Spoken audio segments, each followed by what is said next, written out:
दोस्तों, मैं आज आपके साथ एक बड़े महत्वपूर्ण विषय पे बातचीत करने जा रहा हूं और ये विषय है इजराइल और अमेरिका द्वारा ईरान के ऊपर हमला। ये हमला इतना अकस्मात था, उन्होंने ईरान के अयातुल्ला अली खमेनी के ठिकाने के ऊपर आक्रमण करके अयातुल्ला खमेनी के साथ साथ उनके कोई कमांडर्स जो थे, की ऑफिशियल जो थे, उन सबको मार दिया। इसको समझने के लिए हमें थोड़ा पीछे जाना पड़ेगा। 2025 अप्रैल से अमेरिका ईरान के ऊपर यह इल्जाम लगा रहा था कि ईरान जो है न्यूक्लियर वेपन जो है उसकी तैयारी कर रहा है और वो कहीं न्यूक्लियर वेपन ना बना ले, परमाणु शक्तिशाली बम ना बना ले, वो उसे रोकने की कोशिश कर रहा था। अमेरिका ये शक दिखा रहा था, अमेरिकन CIA एजेंसीज भी कह रही थी कि ईरान के पास इतना एनरिच्ड यूरेनियम है कि वो उसे पीसफुल पर्पस की जगह वॉर हेड्स बनाने में इस्तेमाल कर सकता है और जहां तक हो सके अमेरिका को इसे रोकने की जरूरत है। डोनाल्ड ट्रंप ने ईरान के मुखिया जो कि सुप्रीम हेड हैं अयातुल्ला अली खमेनी को चेतावनी दी कि वो वेपन जो है न्यूक्लियर वेपन बनाने की कोशिश ना करे। उसने कहा कि वो ऐसा कुछ नहीं कर रहे। इसके लिए उन्होंने कहा कि अगर वो नहीं कर रहे तो वो हमें इंटरनेशनल एटॉमिक एनर्जी एजेंसी द्वारा जहां जहां पे न्यूक्लियर उसके स्थान है वहां की निरीक्षण करवाए। इसके लिए अयातुल्ला खमेनी ने पहले तो इनकार कर दिया, फिर जब अमेरिका के ट्रंप ने उसके ऊपर दबाव डाला तो वो इसके लिए राजी हो गया। 12 अप्रैल को फर्स्ट राउंड टॉक जो है ये शुरू होती हैं, उसके बाद 19 अप्रैल को सेकंड, 26 अप्रैल को थर्ड, 3 मई को फोर्थ और 23 मई को 5। ये 5 राउंड टेबल टॉक्स जो करते हैं, लेकिन ये बातचीत जो है किसी नतीजे पर नहीं पहुंचती। इससे पहले कि कोई नतीजे पे पहुंचती, 13 जून को इजराइल ने अकस्मात ईरान के ऊपर आक्रमण कर दिया और उसने उसके न्यूक्लियर बेसिस जहां पे उसको शक था वहां पे आक्रमण किया। ईरान ने इतना ज्यादा रिटेलिएट नहीं किया, लेकिन उसने इजराइल का जवाब जरूर दिया और इसी दौरान 21 जून को इजराइल के साथ साथ अमेरिका भी वॉर में कूद पड़ता और अब अमेरिकन बॉम्ब जो है ईरान के न्यूक्लियर ठिकाने जहां अंदेशा था वहां पे वो आक्रमण करते हैं। लेकिन ये जो युद्ध है, अमेरिका ट्रंप जो है 24 जून को सीज फायर घोषित कर देता है। लेकिन इस युद्ध ने ईरान को एक बहुत बड़ा झटका दे दिया, क्योंकि अभी पीसफुल वार्तालाप चल ही रही थी कि उसी के बीच में उसके ऊपर इजराइल ने अकस्मात आक्रमण कर दिया था। इजराइल के आक्रमण से ईरान अपने आप को अभी संभाल पाता, अमेरिका ने उसके ऊपर फिर समझौते के लिए दोबारा टेबल्स पर बैठने के लिए निमंत्रण देना शुरू कर दिया। इसी दौरान जो इकोनॉमिक सैंक्शंस ईरान के ऊपर इतनी ज्यादा लगा रखी थी, जिसके कारण ईरान के लोगों का जीना जो था आर्थिक तंगी के कारण दुर्लभ हो गया था, उनको उस इकोनॉमिक क्राइसिस से बाहर लाने के लिए लोगों ने अपने आप को इस तंगी से बाहर लाने के लिए सरकार के खिलाफ आवाज उठानी शुरू कर दी। इसके कई कारण थे। मैं 1979 में यहां पर मोनार्किकल सिस्टम एस्टेब्लिश था और मोहम्मद रिजा शाह पहलवी यहां के मोनार्क हुआ करते थे। 1979 में उनकी तबीयत खराब होगी, वो इलाज के लिए इटली गए, वहां से वो अमेरिका चले गए, वहीं पे उनकी मृत्यु होगी। इसी दौरान यहां से जो कभी पहले अयातुल्ला खमेनी जो कि रिलीजियस लीडर था एक, वो वापस ईरान में दाखिल होता है। लोग, ईरान के लोग उसका वेलकम करते हैं और वो यहां पर अब है Islamic Republic of Iran establish कर लेता है। ये फंडामेंटल हुकूमत की स्थापना थी, इसमें कोई बुरी बात नहीं है, क्योंकि लोग चाहते थे, वो स्थापित हो गया। और इस प्रकार ईरान पर क्लैरिक्स मींस मुल्लाओं का राज जो है वो स्थापित हो गया। लेकिन इसमें सबसे ज्यादा जो प्रतिबंध लगा वो औरतों की आजादी पे था। शाह ऑफ ईरान के समय, रिजा शाह पहलवी ऑफ ईरान के समय औरतों को हर प्रकार की अधिकार जो थे वो पर्याप्त थे। वो जैसे चाहे अपने बाल कटवा सकती, कपड़े पहन सकती थी, नौकरियां करती थी, कारें चलाया करती थी। लेकिन जैसे ही फंडामेंटलिस्ट सरकार, अयातुल्ला खमैनी की सरकार का राजस्व कायम होता है, औरतों की हर प्रकार की आजादी पे पाबंदी लगा दी जाती है और उसे चार दीवारी में बंद किया जाता है। और यहां तक कि उसे हिजाब पहनने पे मजबूर किया जाता है। और हिजाब को कंट्रोल करने के लिए कि औरत ठीक तरह से हिजाब पहनती कि नहीं, वहां पे मोरालिटी पुलिस का गठन किया गया, जो ये सुनिश्चित करती थी कि औरत अपने हिजाब, अपने बुर्के के अंदर है, उससे बाहर ना आए। नतीजा ये हुआ, औरतें जो थी धीरे धीरे सरकार के खिलाफ बगावत करने लग पड़ी। और ये बगावत तब ज्यादा बढ़ गई जब ईरान को आर्थिक तंगियों का सामना करना पड़ा। और ये आर्थिक तंगी अमेरिका द्वारा लगाई गई थी, क्योंकि अमेरिका ने ईरान के ऊपर इतने आर्थिक प्रतिबंध लगा दिए थे। ईरान की मुख्य आमदन का साधन था तेल। तेल बेचता है तो पैसे लेता है, लेकिन उसके तेल बेचने पे पाबंदी लगा दी गई। और उसके साथ हर प्रकार के देश जो व्यापार कर रहे थे उनके ऊपर भी पाबंदियां लगा दी गई और उनको रोक दिया गया ईरान के साथ व्यापार करने से। मैं यहां पे भारत का भी जिक्र करूंगा। भारत और चाइना सबसे अधिक ईरान से तेल लिया करते थे। धीरे धीरे भारत के ऊपर ट्रंप का प्रेशर पड़ने लगा और अमेरिकन प्रेशर के अंडर भारत ने ईरान से तेल लेना पहले पहले धीरे धीरे तो कम किया और फिर बाद में बिल्कुल बंद कर दिया, क्योंकि बाद में उसने रशिया से तेल लेना शुरू कर दिया। ईरान के भारत के साथ बड़े अच्छे संबंध रहे। भारत ने ईरान की मदद से वहां पे चाबहार पोर्ट का निर्माण किया। ये 100 करोड़ से भी ऊपर का प्रोजेक्ट था। इसके निर्माण से भारत को यह फायदा हुआ कि पाकिस्तान जो था उसके गल्फ को क्रॉस करते हुए, गल्फ ऑफ पर्शियन गल्फ को क्रॉस करके भारत वहां पर जाकर चाबहार पोर्ट से ईरान के साथ व्यापार कर सकता था, वहां से तेल प्राप्त कर सकता था। और यहां से इन्होंने एक लाइन निकाली, रेलवे लाइन, जो अफगानिस्तान से भारत को जोड़ती थी।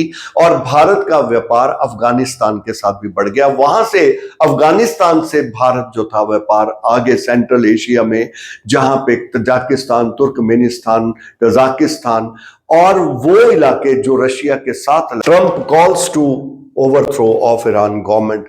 ट्रंप ने अब मन बना लिया था कि वो ईरान का तख्ता पलटना चाहता था। और इसके लिए अगर हम देखें तो इसकी पैरेलल एक और कंट्री था जिसके साथ उसने इसी प्रकार बिहेव किया, वो था वेनेजुएला। वेनेजुएला के राष्ट्रपति निकोलस मादुराओ को इसी प्रकार आर्थिक प्रतिबंध में बांध दिया गया। वो भी तेल के सबसे बड़ा तेल का भंडार रखता है, लेकिन जब वो तेल बेच नहीं सकता तो वहां के लोगों को भी आर्थिक तंगी का सामना करना पड़ा। आर्थिक तंगी इतनी ज्यादा होगी कि मादुराओ को अंत में सरकार के खिलाफ ही लोग जो हैं वो खड़े होने शुरू हो गए, बगावत करने लग पड़े। और मौका देख के ट्रंप ने वेनेजुएला पर आक्रमण किया और वहां के लीडर मदुराओ, उसकी पत्नी को किडनैप करके अमेरिका ले गया। कोई देश नहीं बोला।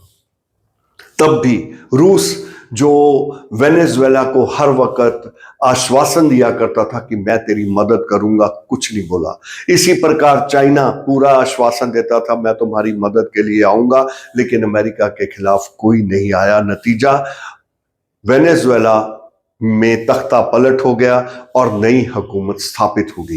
ट्रंप ने भी ऐसा ही सोचा। उसने अयातुल्ला अली खमेनी, जो कि रिलीजियस सुप्रीमो थे वहां के ईरान के, उनका सर कलम कर दिया। तो उसे लगा कि ईरान के लोग घुटने टेक देंगे और उसके आगे झुक जाएंगे और वो ईरान का तख्ता पलटने में कामयाब हो जाएगा।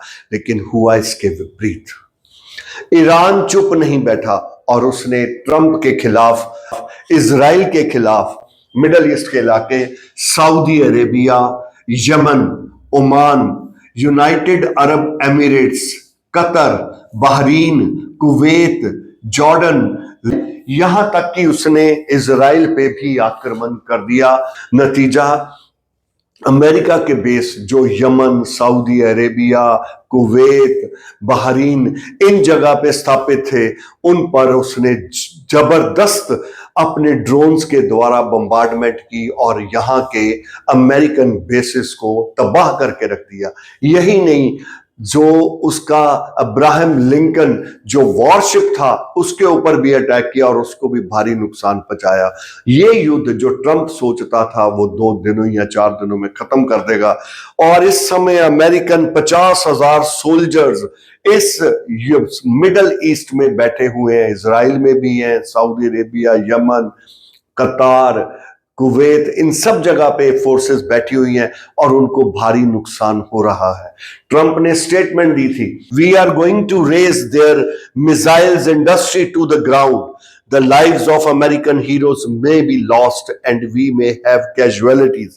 ट्रंप को पता था अगर वो ऐसा करता है तो उसको भी इसका नुकसान झेलना पड़ेगा, लेकिन उसने ये किया। उसको उम्मीद थी कि मैं जीत जाऊंगा, लेकिन हुआ नहीं। मैं वापस आपको लेके चलता हूं, 6 फरवरी से ट्रंप सरकार अयातुल्ला खमीनी के साथ बातचीत कर रही थी। 6 फरवरी को फर्स्ट राउंड, 17 फरवरी को सेकंड, 25 फरवरी को थर्ड राउंड ऑफ टॉक्स जा रही थी।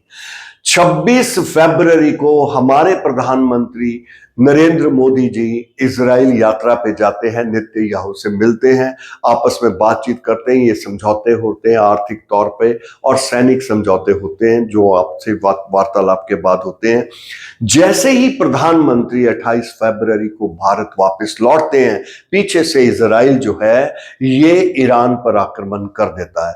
अकस्मात आक्रमण, इतना जबरदस्त आक्रमण था कि ईरान इससे पहले संभल पाता, कुछ कर पाता, उसको सबसे बड़ा नुकसान उसको अपने धार्मिक सुप्रीमो अयातुल्ला खमेनी जो कमांडर ऑफ चीफ है और जिसके कारण ही वहां पर सारी नियुक्तियां मुख्य पोस्ट की जाती हैं, चाहे वो जुडिशरी हो, चाहे एग्जेक्टिव हो, चाहे लेजिस्लेटिव हो, सारी नियुक्तियां उस द्वारा की जाती हैं, उसको सर कलम कर दिया गया। और इस आक्रमण से कई सवाल भी, प्रश्न भी किए गए मोदी जी से, क्या मोदी जी को पता था, क्या उसने बताया था, कौन प्राइम मिनिस्टर बताता है कि हम नेक्स्ट स्टेप क्या करने जा रहे हैं। जितनी जरूरत की बातचीत थी दोनों देशों में हुई, लेकिन इसके बारे उसने कोई नॉलेज प्रधानमंत्री जी से शेयर नहीं की। अगर उसने ऐसा किया, उसने आक्रमण किया, तो वो उसकी अपनी चाल थी। अगर उसने ऐसा किया तो हो सकता है कहने को उसने एक विश्वासघात किया, क्योंकि उसे प्राइम मिनिस्टर मोदी को पहली बात तो ऐसे मौके पे बुलाना नहीं चाहा था। अगर बुलाया भी था तो उसको कॉशियस कर सकता था और उसने ऐसा नहीं किया। हमारी जो फॉरेन पॉलिसी है उसने बड़ा सोच समझ के अपना कदम उठाया। अगर प्रधानमंत्री चाहते तो उस समय वो कुछ भी बोल सकते थे, लेकिन उन्होंने चुप्पी साधे रखी। उसके पीछे कारण यही था कि हमारे 1 करोड़ से अधिक भारतीय मिडल ईस्ट के इन इलाकों में बैठे हुए हैं। Saudi Arabia, Oman, Yemen, Qatar, UAE, United Arab Emirates, Kuwait, Bahrain, Jordan, इन सभी इलाकों में भारतीय जो हैं वो जाके बसे हुए हैं, चाहे वो कुछ पढ़ाई करने गए हैं और कुछ नौकरी के लिए वहां पे कार्यरत हैं। इन सब भारतीयों की जान भी खतरे में है। और ऐसे समय में ये ना समझना कि ईरान में भारतीय नहीं है, ईरान में भी भारतीय हैं। और भारत की सरकार जो है हर कंट्री के साथ, 8 कंट्री के साथ तो मैं आपको पढ़ा ही रहा हूं, इसके अलावा वो ईरान के साथ भी उसी तरह अपने जो दूतावास, भारतीय दूतावास है, वो सरकार के साथ बातचीत कर रहा है। और भारतीय विद्यार्थी और जो भारतीय नागरिक वहां पे बसे हुए हैं उनकी सेफ्टी और सिक्योरिटी के बारे में पूरा यत्न कर रहा है और जितना हो सके वहां से अपने यात्रियों को इवैक्यूएट, वहां से निकालने की चेष्टा कर रहा है और इसमें काफी सफलता भी हुई। लेकिन 1 करोड़ भारतीयों को निकालना इतना आसान काम नहीं है।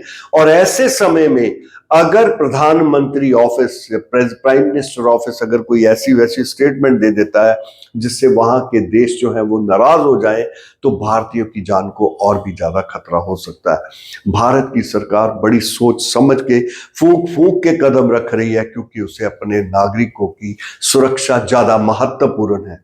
हमारे भारत में, श्रीनगर में, बंगाल में, हैदराबाद में, जहां मुस्लिम मेजॉरिटी है, जहां मुस्लिम लोग रहते हैं, उन्होंने डेफिनेटली ये यातुल्ला खमेनी के पक्ष में जलसे जुलूस निकाले और उसके पक्ष में और उसकी याद में उन्होंने सरकार से अपील भी की।